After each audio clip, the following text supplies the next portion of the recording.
መልሶ የወሰደን መንገድ ያመጣል መልሶ ይኸው መንገዳችን ለብልጽግናችን።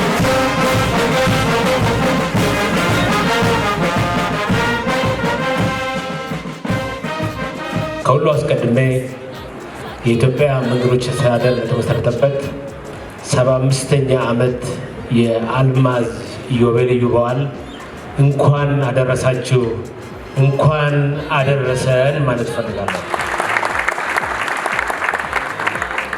ይህ በዓል ተቋሙ ባለፉት 75 ዓመታት የኢትዮጵያን አንደኛውን ጫፍ እስከ ሌላኛው ጫፍ ለማገናኘት ያከናወናቸውን በርካታ የመንገድ ግንባታ ስራዎች የምንዘክርበት አጋጣሚ ብቻ አይደለም።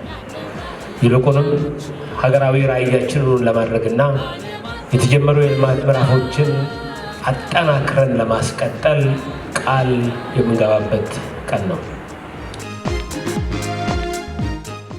የኢትዮጵያ መንገዶች አስተዳደር 75 ዓመት ሆነው። ይሄ በየትኛው መለኪያ ትልቅ ማይልስቶን ነው። ምናልባትም ኢትዮጵያን አየር መንገድን ከመሳሰሉ ተቋማት ውጪ በዚህ ደረጃ እድሜውን በኩራት የሚጠራ ተቋም ብዙ የለም። ብሔራዊ ባንክን እንኳን እንበልጣለን እያለ ነበር መሐመድ ቅድም። ብሔራዊ ባንክም ከመንገዶች በኋላ ነው የተቋቋመው። ይሄ ትልቅ አቅም ያለው ስርዓት ያለው ተቋም ነው።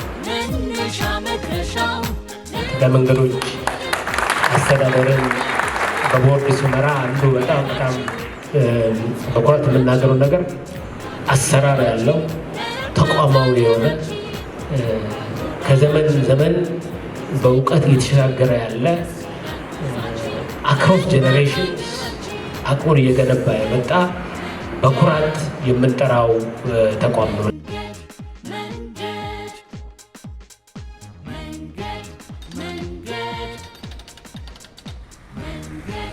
መንገድ